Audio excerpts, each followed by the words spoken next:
네, 애청자 여러분 안녕하십니까. 11월 4일 금요일 캐퍼뉴스입니다. 오늘 주요 뉴스 헬라인 전해드립니다. 우크라이나 전투에서 미군 장교 출신 한인 남성이 사망했습니다.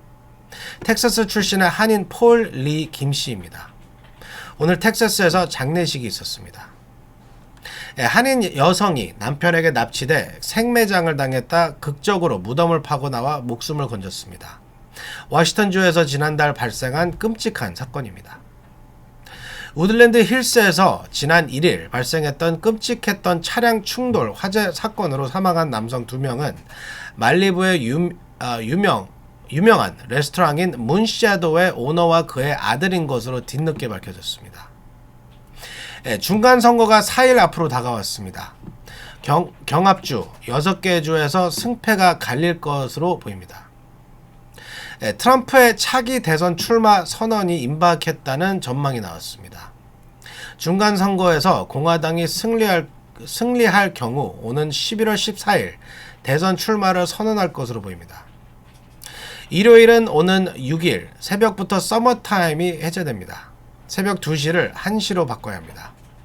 이상은 오늘 전해드릴 주요 뉴스 헬라인들입니다. 11월 4일 금요일 캐퍼뉴스 지금부터 시작합니다. 여러분, 렛츠고! 타격을 입혔습니다. 우리는 새롭게 시작할 수 있습니다. 코로나19 기간 동안 모기지를 미납했었다면 캘리포니아 모기지 구제 프로그램이 여러분의 주택을 지켜내는 데 도움이 될 수 있습니다. 미납금을 만회하도록 구제금을 대출기관에 직접 지불합니다. 수수료도 없고 되갚을 필요도 없습니다. 자격이 되는지 지금 알아보세요. camogigerelief.org. 네, 우크라이나 전쟁이 시작된 이후 처음으로 한인 사망자가 나왔습니다. 전직 미군 장교인 텍사스 출신의 한인 폴 리 김 씨가 전투 중 러시아군의 폭격을 받고 사망했습니다. 제프리 기자가 전해드립니다. 미군 장교 출신 한인 남성이 우크라이나 전투에 자원병으로 참전했다 숨졌습니다. 우크라이나 정부 산하 전략통신-정보보안센터 CSCIS가 3일 홈페이지에서 지난달 5일 폴 리 김 전 미군 대위가 남부 미콜라이우 해방을 위한 전투 도중 숨졌다고 전했습니다. CSCIS에 따르면 김 전 대위는 미군 제82 공수여단 소속 등으로 12년간 미군으로 복무한 뒤 전역했습니다. 그리고 지난 8월 우크라이나의 외국인 의용병 부대 국토방위군 국제여단에 합류했습니다. 그의 콜사인은 킬로였다고 합니다. CSCIS는 그의 전사 경위에 대해 김 전 대위에게 치명적이었던 그날 미콜라이우주 테르노비 포디에서 유독 격렬한 전투가 벌어졌는데 러시아군의 포격에서 김 전 대위와 다른 우크라이나 병사가 빠져나오지 못하고 숨졌다고 밝혔습니다. 김 전 대위가 숨진 날은 35번째 생일 이틀 전이었던 것으로 알려졌습니다. 국제여단은 김 전 대위를 기리는 취지에서 그의 소속 부대 이름을 팀킬러로 명명했습니다. 김 전 대위의 시신은 키이우를 거쳐 텍사스 포트워스로 옮겨져 오늘 오전 11시 장례식이 엄수됐습니다. 김 전 대위는 한인 김영식 씨와 김숙 씨 부부의 아들로 1987년 텍사스 어빙에서 출생해 오클라호마 대학을 졸업한 뒤 미군에 입대했습니다. 지금까지 카플라 뉴스 제플리였습니다. 네, 한인 여성이 별거 중인 한인 남편에게 납치돼 생매장되는 끔찍한 사건이 워싱턴주에서 발생했습니다. 이 여성은 가까스로 무덤을 해치고 나와 목숨을 구했습니다. 피터장 기자가 보도합니다.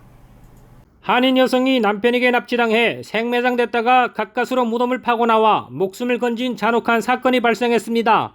3일 워싱턴주 레이시 경찰은 한인 안영숙 씨가 지난 10월 16일 별거 중이던 남편 안채경 씨에게 납치돼 생매장당해 살해될 뻔했으나 무덤을 파고 나와 목숨을 건졌다고 밝혔습니다. 지난 10월 16일 남편 안 씨는 오후 1시쯤 함께 살던 집으로 가서 아내 안영숙 씨를 공격했습니다. 남편 안 씨는 부인을 폭행한 뒤 덕트 테이프로 손과 발을 묶고 11km 떨어진 숲으로 데려가 가슴을 칼로 찌른 뒤 땅속에 산채로 생매장했습니다. 땅에 묻힌 그녀는 남편의 소리가 들리지 않자 몇 시간이 사투 끝에 스스로 무덤을 해치고 나왔습니다. 인근 집을 발견할 때까지 30분가량 달린 안영숙 씨는 주민들의 신고를 받고 온 경찰에게 남편이 자신을 죽이려 한다며 도움을 청했습니다. 안 씨의 신고로 생매장했던 숲으로 간 경찰은 무덤 근처에 서 있는 남편 안 씨를 발견하고 체포했습니다. 안 씨는 남편 안채경 씨가 미군 정보부에서 일했던 사람으로 매우 똑똑하다며 경찰에게 그는 정말 무섭다. 감옥에서 나오면 남편은 다시 나를 죽일 것이라고 말했다고 합니다. 체포된 남편 안 씨는 지난 1일 1급 납치 및 살인 미수, 1급 가성폭력 혐의로 기소돼 오는 16일 법원에 출석합니다. 남편 안 씨는 무죄를 주장하고 있습니다. 카플라 뉴스 피터장입니다. 네, 우들랜드 힐스에서 지난 1일 밤 발생한 교통사고로 숨진 남성 2명은 말리부 문섀도우 레스토랑의 업주와 아들인 것으로 뒤늦게 밝혀졌습니다. 제니박 기자가 보도합니다. 지난 1일 밤 우들랜드 힐스 지역에서 참혹한 음주운전 사고가 발생했습니다. 이날 밤 9시경 멀홀랜드 드라이브에서 21살 케빈 곤잘레스가 몰던 토요타 캠리 승용차가 과속으로 포드 머스탱 차량과 충돌했습니다. 가해 운전자는 경미한 부상에 끝이었지만 피해 차량인 머스탱은 화염에 휩싸여 운전자와 동승자 등 2명이 현장에서 사망했습니다. 이날 사고는 차량 화재로 사망자들의 시신이 크게 훼손돼 신원을 확인하는 데 어려움을 겪었으나 어제 경찰은 이 2사람이 말리부의 유명 식당 문섀도우 업주인 안드레스 블루와 아들 마르코 블루라고 확인했습니다. 또 사고 당시 가해 차량인 캠리 운전자 곤잘레스가 음주운전 중이었던 사실도 확인됐습니다. 말리부의 문섀도우는 말리부 비치에 붙어있는 전망 좋은 고급 레스토랑으로 할리우드 스타들이 많이 찾은 유명 식당입니다. 한인들에게도 연인과 데이트하기 좋은 레스토랑으로 알려진 것으로 각종 여행 사이트에서 세계 최고의 해변 식당에 선정되기도 한 것입니다. 과거 멜 깁슨이 이 식당에서 과음을 한 뒤 운전으로 하다 적발돼 체포되기도 했습니다. 현재 가해 운전자 곤잘레스는 현장에서 체포돼 음주운전과 살인 혐의 등으로 보석금 400만 달러가 책정된 채 구급 중입니다. 카플라 뉴스 전해드리겠습니다. 네, 중간선거가 이제 4일 앞으로 다가왔습니다. 하원에서는 공화당의 승리가 유력하지만 상원 선거는 여전히 초접전 중입니다. 경합주 6개 주에서 중간선거의 승패가 갈릴 것으로 보입니다. 제프리 기자가 보도합니다. 중간선거가 4일 앞으로 다가온 가운데 이번 선거는 경합주 6개 주의 결과가 승배의 향방을 가르게 될 것으로 보입니다. 6개 주는 애리조나, 조지아, 미시건, 네바다, 펜실베니아, 위스콘신으로 바이든 대통령이 지난 2020년 선거에서 트럼프에 역전하면서 승기를 잡은 주들입니다. 이번 중간선거, 특히 상원의원 선거는 박빙의 초접전 양상이 계속되고 있어 의석 한두 석의 차이로 승패가 갈라집니다. 현재 상원은 공화당과 민주당 50석으로 동석이지만 해리스 부통령의 캐스팅 보트로 민주당이 간신히 과반 우위를 점하고 있습니다. 따라서 공화당은 한 석을 더 확보하게 되면 우위를 점하게 됩니다. 이번 중간선거에서는 상원은 35석이 걸려 있는데 공화당이 현재 20곳에서 승리할 가능성이 큽니다.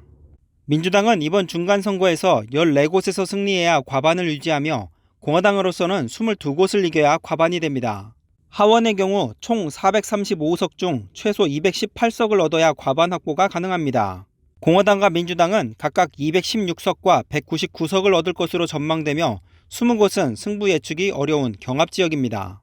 CNN은 선거 판세가 언제든 뒤집힐 가능성이 있는 상원의원 선거구로 펜실베니아, 네바다, 조지아, 위스콘신, 애리조나, 노스캐롤라이나, 뉴햄프셔, 오하이오, 플로리다, 콜로라도주 등 10개 주를 선정해 여전히 승패를 장담하기 어렵다는 입장입니다. 하원의원 선거의 경우 공화당 쪽으로 강하게 기울고 있지만 상원의원 선거는 어느 쪽이 유리하다고 예측하기 어려워 투표함을 열어봐야 결과를 알 수 있을 것으로 보입니다. 지금까지 카플라 뉴스 제플리였습니다.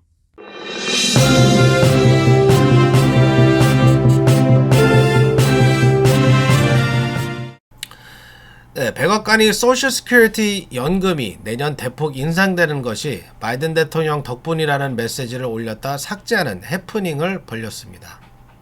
인플레이션을 반영해 인상되는 것을 바이든 대통령 덕분이라는 무리수를 던졌다 체면을 구겼습니다.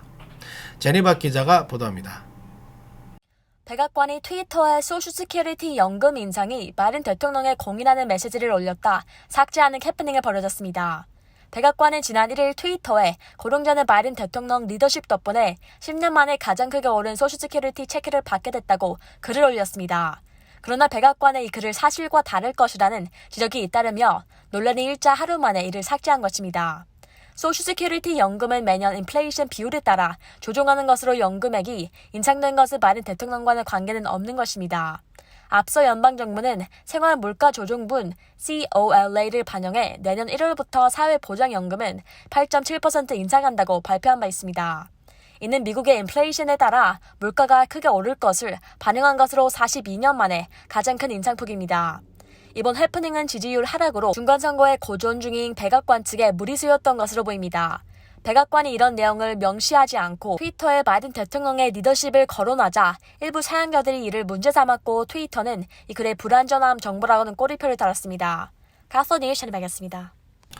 네, 트럼프의 차기 대선 출마 선언이 임박했다는 전망이 잇따라 나오고 있습니다. 오는 11월 14일이 유력합니다. 피터장 기자가 전해드립니다. 트럼프 전 대통령이 차기 대선 출마 선언이 임박했다는 전망이 나오고 있습니다. 2024년 대선 출마 여부 결정이 임박했으며 이르면 11월 14일경에 발표가 나올 가능성이 있다고 CNN이 보도했습니다. CNN은 트럼프 전 대통령 보좌진이 2024년 대선 출마 여부 결정과 관련해 이달 셋째 주를 주목하고 있다고 전했습니다. 13일부터 시작되는 이달 셋째 주는 중간선거가 끝난 직후입니다. 중간선거에서 공화당 승리가 점쳐지는 상황에서 실제 공화당의 승리로 선거가 끝날 경우 트럼프는 이 기세를 몰아 출마 선언을 하려는 의도로 보입니다. 트럼프 팀은 현재 11월 14일을 출마 선언이 유력한 날짜로 보고 있습니다. 11월 8일 중간선거 이후 막 일주일을 맞는 시점입니다. 실제 출마 선언을 할 경우 트럼프 전 대통령은 2020년 대선에서 조 바이든 현 대통령에게 아슬아슬하게 패한 줄을 발표 무대로 삼을 가능성이 있다고 합니다. 일각에서는 트럼프 전 대통령이 2024년 대선 출마 선언과 같은 중대한 정치적 이벤트를 플로리다에서 치러야 한다는 조언도 있어 장소는 아직 불투명합니다. 플로리다에서는 리틀 트럼프로 불리는 론 디센티스 주지사 역시 유력한 차기 주자로 꼽히고 있습니다. 엑시오스도 오늘 트럼프 이너서클이 오는 11월 14일에 대선 출마를 공식화하는 방안을 논의 중이며 11월 8일 중간선거 당일에 출마를 선언하는 방안도 거론됐었다고 전했습니다. 중간선거 이후 가급적 빠르게 출마 선언을 함으로써 디센티스 주지사를 비롯한 다른 공화당 대선 잠룡보다 앞서 나가려는 의도로 평가됩니다. 카플라 뉴스 피터장입니다. 네, 서머타임이 일요일인 오는 6일 새벽 2시에 해제됩니다. 이에 따라 일요일의 새벽 2시가 새벽 1시로 조정됩니다. 이날은 1시간을 더 잠을 잘 수가 있어서 너무 기쁩니다. 미국과 한국 시차는 서부 기준 16시간에서 17시간으로 1시간이 더 늘어납니다. 잊지 마시기 바랍니다. 스마트폰으로는 자동으로 시간이 바뀌지만 자동차 시계 등은 자동으로 조정되지 않아 수동으로 시간을 바꿔야 합니다. 제가 경고에 말씀드렸습니다. 월요일날 늦게 출근하는 일이 없기를 바랍니다.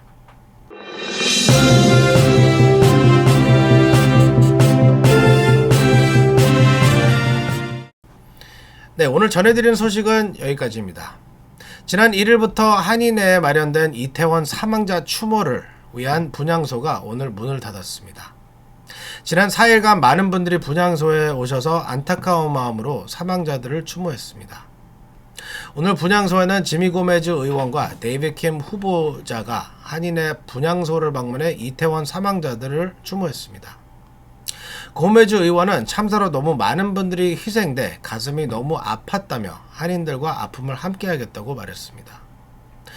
오는 6일 일요일 새벽 서머타임이 해제되는 것도 잊지 마시기 바랍니다. 다시 한번 말씀드립니다.